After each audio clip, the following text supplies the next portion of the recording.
São Tomé e Príncipe. Em face dos acontecimentos registrados nas últimas semanas, 14 meses depois da tomada de posse do 18º governo,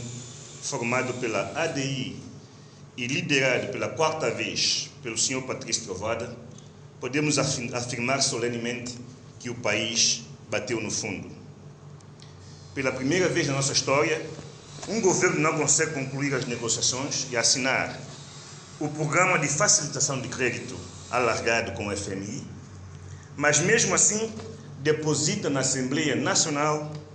no segundo ano do mandato e fora do prazo legal, uma proposta do Orçamento Geral do Estado improvisada e irrealista, apenas para inglês ver, sem garantias nenhumas de financiamento para o programa de investimento público, que depende em mais de 90% da ajuda externa. Esse facto revela a falta de credibilidade e de confiança dos nossos parceiros no atual executivo,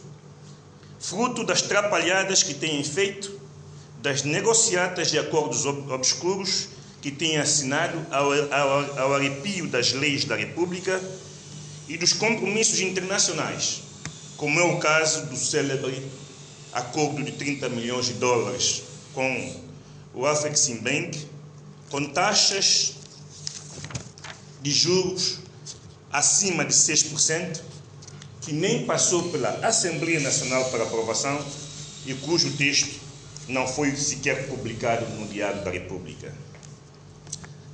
Ainda no plano externo, no momento em que São Tomé e Príncipe detém a presidência rotativa da CPLP e que a nossa diplomacia devia estar mais ativa e acutilante,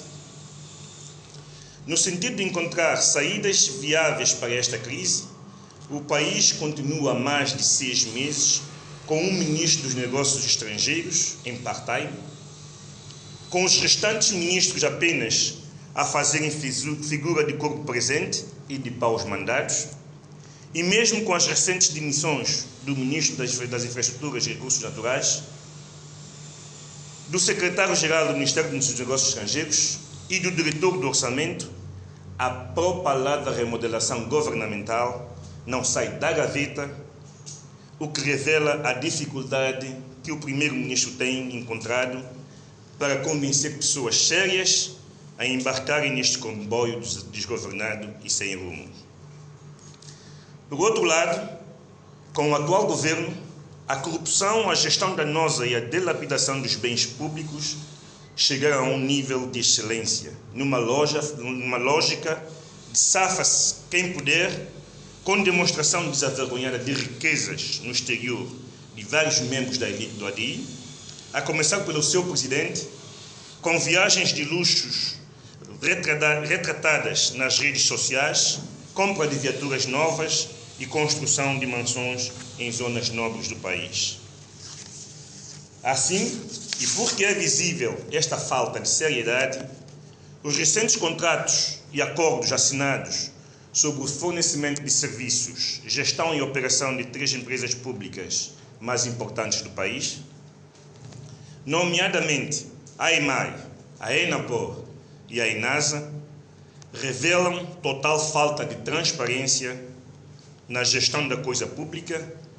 violação do regulamento de licitação e contratação pública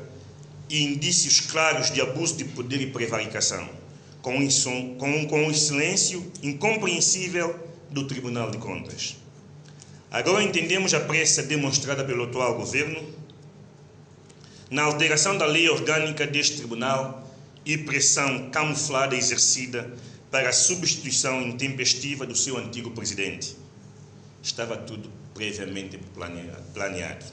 Ora, vejamos. Sob o contrato de fornecimento de energia EMAI por um privado, na modalidade de ajuste direto, daquilo que vazou para o público, denota-se que a EMAI tinha responsabilidade de fornecimento de todo o combustível e óleo, de cedência do espaço para a instalação dos geradores a custo zero e ainda paga a energia fornecida ao produtor, que por sua vez está isento do pagamento de todas as taxas e impostos por um período de 25 anos, e ainda tem direito à indemnização no caso de incumprimento de algumas dessas responsabilidades. Um autêntico regabof para os beneficiários com custos acrescidos para o Estado e para os clientes da EMAG. Sobre o contrato de concessão da INASA, ou de partes dos serviços da INASA, o processo tem sido conduzido de forma camuflada e até o momento pouco ou nada se sabe. E por fim, depois de anular de forma leviana e irresponsável o contrato de concessão dos portos de São Tomé e Príncipe, que o anterior governo tinha rubricado com o consórcio SWIFT-Bond,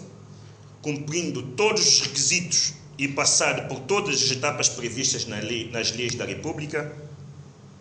tendo inclusive recebido o visto do Tribunal de Contas, eis que o governo decide, na calada da noite,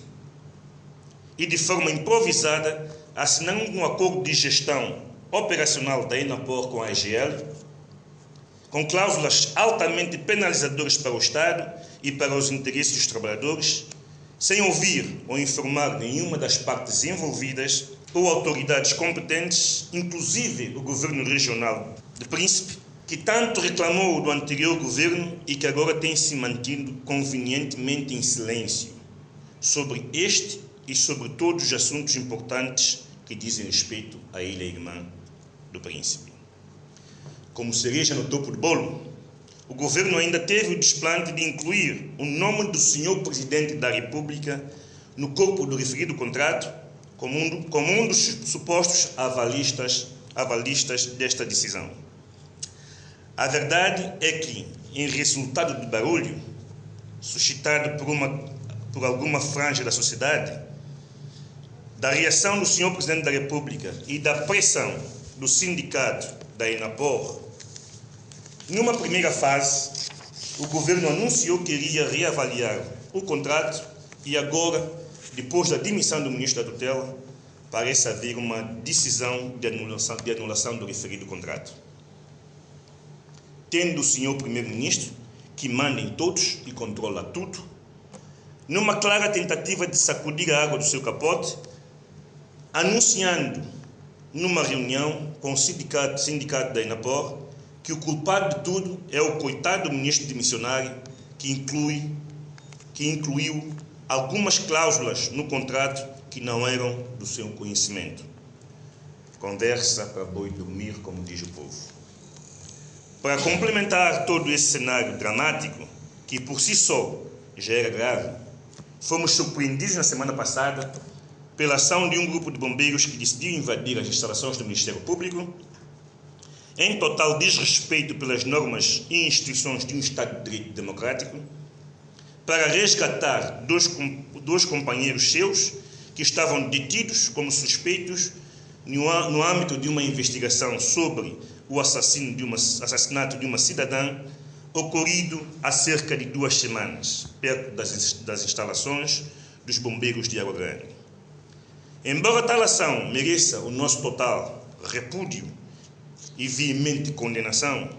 não podemos dissociar essa atitude dos bombeiros do estado de descrédito da nossa justiça, intencionalmente provocada pelo governo, e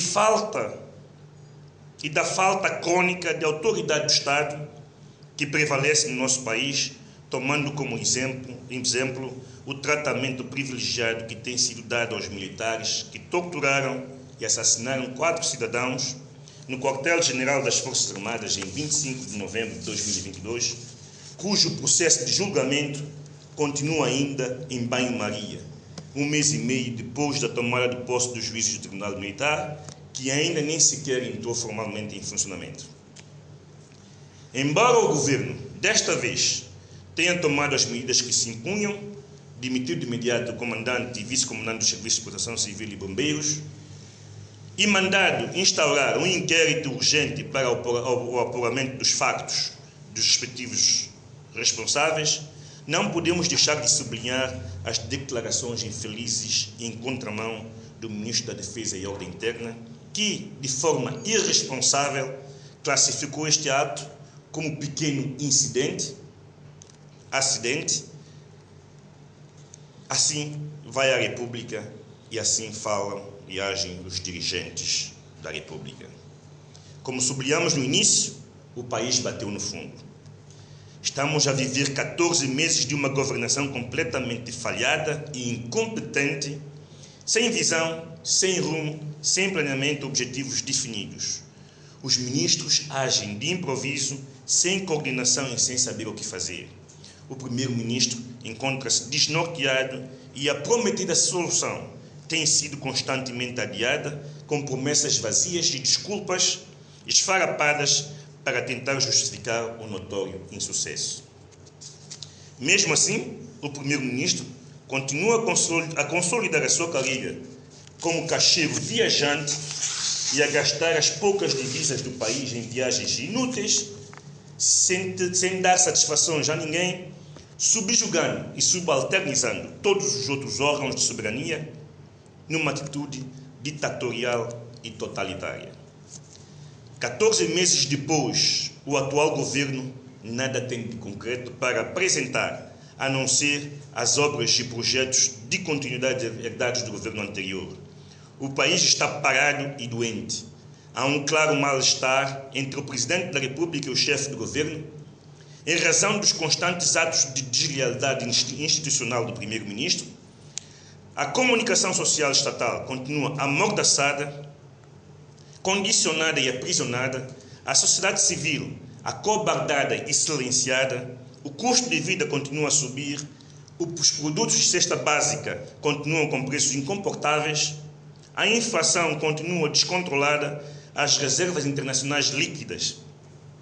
estão próximas do zero, o desemprego atingiu valores nunca antes vistos, não há obras,